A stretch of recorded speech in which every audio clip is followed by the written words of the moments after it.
কিরে, সব কিছু ভালো করে নিছস? হ স্যার, সব কিছু ভালো মতোই লইছি। আচ্ছা শোন, তোর কাজ কিন্তু আগের মতো ভালো হচ্ছে না, বুঝছস? ভালো করে ওয়াশ করবি কিন্তু। আচ্ছা স্যার। এই শোনো না, আমার স্বর্ণের চেনটা তো কোথাও খুঁজে পাচ্ছি না। আমি না পুরো ঘর তন্ন করে খুঁজেছি, কিন্তু কোথাও খুঁজে পাচ্ছি না। কি বলতেছো তুমি? স্বর্ণের চেইনটা তুমি খুঁজে পাচ্ছ না মানে? তোমার কি মাথা ঠিক আছে? ভালো করে খুঁজে দেখো। তুমি জানো ওই চেইনটা আমি কত টাকা দিয়ে কিনছি? 80,000 টাকা দিয়ে কিনছি ওই চেইনটা। আরে হ্যাঁ, আমি ভালো করে খুঁজে দেখেছি, পুরো ঘরের কোনা কানা সব কিছু দেখেছি, কিন্তু কোথাও খুঁজে পাইনি চেনটা। বিশ্বাস করো তুমি। আর চেনটা কি গায়েব হয়ে যাবে নাকি ঘর থেকে? স্যার, আমি তাহলে আসি। আচ্ছা, এই দাঁড়া, তুই আমার বাসা আবার কেন আসলি? তুমি ওকে খবর দিয়েছো তাই না? তুমি জানো না ওর কাজ যে ভালো না, ও কাপড় ধুলে পরিষ্কার হয় না। তার চেয়ে বড় কথা, ও যে গতবার কাপড় ধুয়ে দিয়ে গিয়েছিল, আমরা যে 1500 টাকা দিতে 2 দিন দেরি করছিলাম, তার জন্য ও পুরো এলাকায় আমাদের বদনাম ছড়িয়েছে। ও মানুষকে হেঁটে হেঁটে বলেছে আমরা নাকি ওকে টাকা পয়সা দিই নাই, বিনা টাকায় ওকে কাজ করিয়ে নিয়েছি।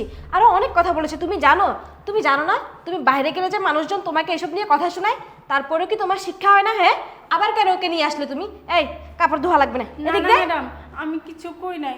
আমি সুন্দর করে জামা কাপড় ধুয়ে দেবো। আমরা এইবার দেন। চুপ কর, একটাও কথা বলবি না তুই। তোকে আমি একটুও বিশ্বাস করি না। আমার হাজব্যান্ড বোকা দেখে, সহজ সরল দেখে তোকে আবার নিয়ে আসছে, কিন্তু আমি তোকে দিয়ে কোনো কাপড় ধোয়াবো না। আমি প্রয়োজন আরেকটা কাজের মেয়েকে কল দিব, ও এসে কাপড় ধুয়ে দিতে যাবে। দে কাপড় দে। হ, তুমি ঠিকই বলছো। আমার তো মনেই ছিল না। এই এদিকে দে, আরে এদিকে দে। তোকে দিয়ে আমাদের জামা কাপড় আর পরিষ্কার করা লাগবে না, কারণ তুই আমাদের নামে বদনাম ছড়াস। এলাকার মানুষ আমাকে অনেক খারাপ বলে, আমি নাকি তোর সাথে দুর্ব্যবহার করছি। যা, তোকে দিয়ে আমরা জামা কাপড় ধোয়াবো না, যা। স্যার, এমন কইলেন না। আমি কথা দিতেছি, আমি আর কারোর কাছে কিছু কমু না। আর এই জামা কাপড় দিয়েও সুন্দর করে ধুয়ে দেবো। ধুয়ে দিবি, তারপরও আমরা তোকে দিয়ে করবো না। এই তুমি কি কও?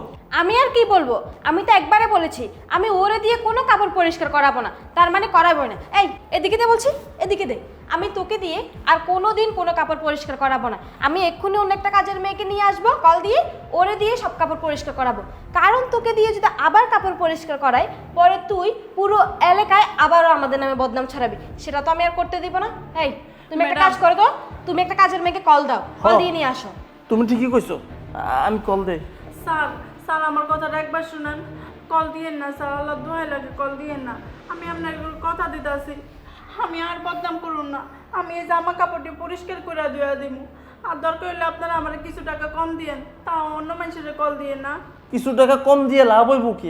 আমাদের মান সম্মানে তুই ডুবাই দিছস। তুই কিছু টাকা কম নিলেও আমি আর তোকে দিয়ে কাপড় ওয়াশ করাবো না, কারণ তুই খারাপ।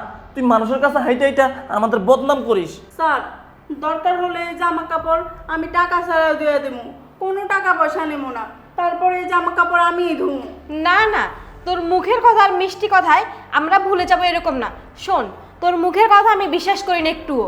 হ, তুমি ঠিকই কইছো।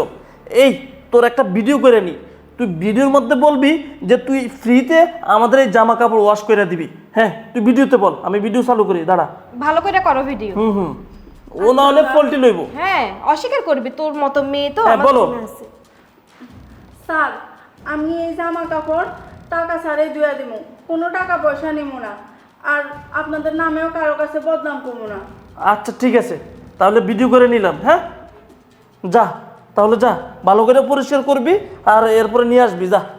আচ্ছা স্যার, কাপড় যদি পরিষ্কার না হয় তাহলে দেখিস তোর কি করি। পরিষ্কার করবো ম্যাডাম।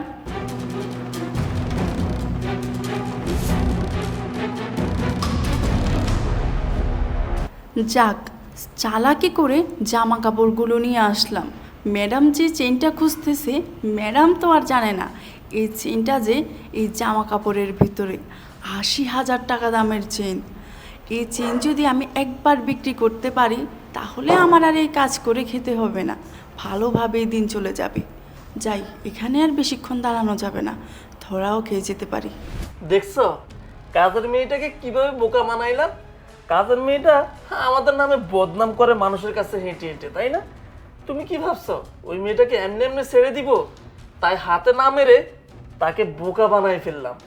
বাজার থেকে সিটি গোল্ডের 80 টাকা দিয়ে একটা চেইন কিনছি, আর ওই চেইন পেয়ে মেয়েটা মহা খুশি, জামা কাপড় ফ্রিতে ধুয়ে দিব। আসলে এত বোকা একবার মানুষ থাকে, আর তুমি খুব ভালো একটা বুদ্ধি খাটিয়েছো।